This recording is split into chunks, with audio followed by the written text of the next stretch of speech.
Experience a very warm welcome on the YouTube channel Finalist IAS. तो आज के topic में हम डिस्कस करने वाले हैं रैगिंग रेज के बारे में। ये क्यों होता है, कुछ ऐसे इंसिडेंट्स भी मैं आपको बताऊंगा जो रैगिंग के बहुत अच्छे और बड़े कॉलेजेस में हुए हैं। वील सी वाई न्यूज़ रैगिंग के बारे में हम देखेंगे, कारण देखेंगे कि रैगिंग के क्या है। अभी भी यूसीजी की रिपोर्ट आई थी जिसमें देखा गया था कि लगभग 25 स्टूडेंट्स ने सुसाइड किया था। देखते हैं कब से कब का ये डेटा है। देन राघवन कमेटी रिपोर्ट है एंटी रैगिंग पर, ये इंपॉर्टेंट है हमारे एग्जामिनेशन पॉइंट ऑफ व्यू से। इसके क्या रिकमेंडेशंस हैं। देन यूजीसी क्या है। Then we'll be discussing our today's prelims and the mains practice question. Let's start by news. Recently right to information file हुआ था, तो इसके हिसाब से ये एक इन्फॉर्मेशन आई है जिसमें जनवरी 1 2018 से लेके अगस्त 1 2023 लगभग इन बीते 5 सालों में एटलीस्ट 25 स्टूडेंट्स ने सुसाइड कमिट किया है। वी कैन से कि लगभग हर साल 5 स्टूडेंट्स ने किया है जो कि रैगिंग के शिकार हुए थे। रैगिंग एक फिजिकल, वर्बल या मेंटल अब्यूज़ हो सकता है जो कि एक स्टूडेंट दूसरे स्टूडेंट के साथ करता है and belonging to any educational institute. अब रैगिंग के बारे में अगर हम कुछ चीज़ें देखेंगे तो रैगिंग एक फॉर्म ऑफ इनिशिएशन होता है, हरासमेंट होता है या बुलिंग होती है जो एजुकेशनल इंस्टीट्यूशंस में होता है। पर्टिकुलरली जो ये होता है वो colleges, universities and more particularly उनके हॉस्टल्स में होता है ये। सो इन इंडिया जो रैगिंग है ये एक सीरियस ऑफेंस है। मोरोवर इसको नेगेटिव कॉन्सिक्वेंसेज इसके होते हैं विक्टिम्स पर, एक मेंटल ट्रॉमा होता है। इसके लीगल और डिसिप्लिनरी एक्शंस भी लिए जा सकते हैं उन परपेट्रेटर्स के खिलाफ जो ये करते हैं। अब वो करते क्यों हैं, हम उसके भी साइकोलॉजिकल इफेक्ट के बारे में बात करेंगे। फर्स्ट ऑफ ऑल हम देखेंगे कि यूनिवर्सिटी ग्रांट्स कमीशन ने ये बताया कि 25 स्टूडेंट्स ने सुसाइड किया था इसके बीच में और the reason was ragging. Then Aman Kachroo case है एक 2009 का, जिसमें एक फर्स्ट ईयर स्टूडेंट था मेडिकल कॉलेज का हिमाचल प्रदेश में, जिसको उसके सीनियर स्टूडेंट्स ने ही पीट कर जान ले ली थी। लेटर ऑन इनको 4 साल की सजा हुई एंड गुड बिहेवियर के चलते इन चारों को छोड़ दिया गया, रिलीज कर दिया गया। 1997 में ही सुप्रीम कोर्ट ने इंडिया में बैन लगाया था रैगिंग पर, खास करके एजुकेशनल इंस्टीट्यूशंस में। अब इसके कारण क्या हैं?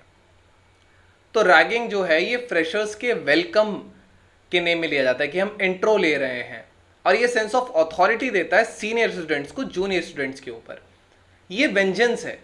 वेंजेंस ऐसा कि जो स्टूडेंट्स ऑलरेडी शिकार हुए होते हैं रैगिंग का, वो अपने जूनियर्स के साथ इसको करते हैं। सो ये जो वेंजेंस है ये इसका one of the major reasons है। अब ये रिवेंज लेते हैं बेसिकली जो उनके साथ हुआ था उनकी जब वो जूनियर थे, तो that is how they do it. So ये कंपेल करते हैं कि टू डू एवरीथिंग जो उन्होंने सफ़र किया था ये उसको पास ऑन करना चाहते हैं। सेवरल हाईली रिप्यूटेड इन कॉलेजेस में भी इंडिया में देखा गया है, उनकी एक रैगिंग की हिस्ट्री रही है। समटाइम्स ये एक कॉलेज का ट्रेडिशन होता है। फॉर एग्जाम्पल अगर आपको एक वीडियो याद हो तो जो बस्ती का मेडिकल कॉलेज है उसमें फर्स्ट ईयर स्टूडेंट्स को टकला करके, राइट, सबके हेड शेव करके एंड उनको उस कॉलेज में घूमने पर मजबूर किया था। ये वीडियो काफ़ी ज़्यादा सर्कुलेट हुआ था, ये सैफई या बस्ती का था। So this is how it happens. Now recommendations क्या है राघवन कमेटी के जो एंटी रैगिंग पर है? तो पहली, एंटी रैगिंग कमेटीज एस्टैब्लिश करना अलग अलग लेवल्स पे इंस्टीट्यूशंस के अंदर ही, जिसमें डिपार्टमेंट लेवल पर हो, एक कॉलेज लेवल पर हो और एक यूनिवर्सिटी लेवल पर हो। मैंडेटरी इंस्टीट्यूशंस जो हैं उनको बनाना, एंटी रैगिंग मेजर्स लेना अपने क्वालिटी एश्योरेंस प्रोसेस के अंदर।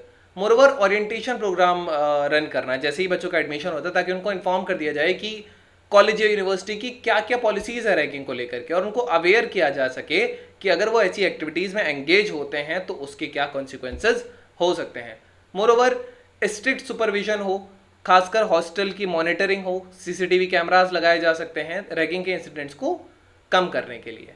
देन स्ट्रिक्ट और एग्जेम्पलरी प्यूनिटिव एक्शंस लिए जा सकते हैं उन लोगों के खिलाफ जो कि रैगिंग के गिल्टी पाए जाते हैं, जिन्होंने की होती है। उनका सस्पेंशन हो, एक्सपल्शन हो सके, उनकी स्कॉलरशिप कैंसिल की जा सके, एंड इवन सीवे केसेस में criminal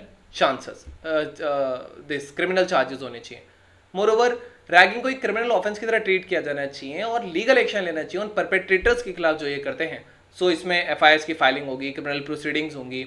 moreover anti ragging helplines establish करना ताकि स्टूडेंट्स को एक प्लेटफॉर्म मिल सके जहां पे वो इन स्टूडेंट्स को एनोनिमसली रिपोर्ट कर सकें, ताकि उनकी सेफ्टी बनी रहे एंड रिपोर्टिंग एनकरेज रहे।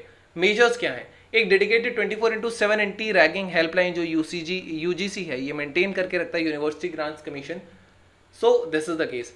ये जो रिपोर्ट्स और कंप्लेंट्स होती हैं ये अप्रोप्रिएट और अथॉरिटीज़ को बेसिकली एक्सेलरेट करता है कि वो टाइमली एक्शन ले पाए अगर कुछ ऐसा होता है। एंटी रैगिंग सेल है, यूजीसी का जो एंटी रैगिंग सेल है ये ब्रिज की तरह काम करता है स्टूडेंट्स और एजुकेशनल अथॉरिटीज़ के बीच में।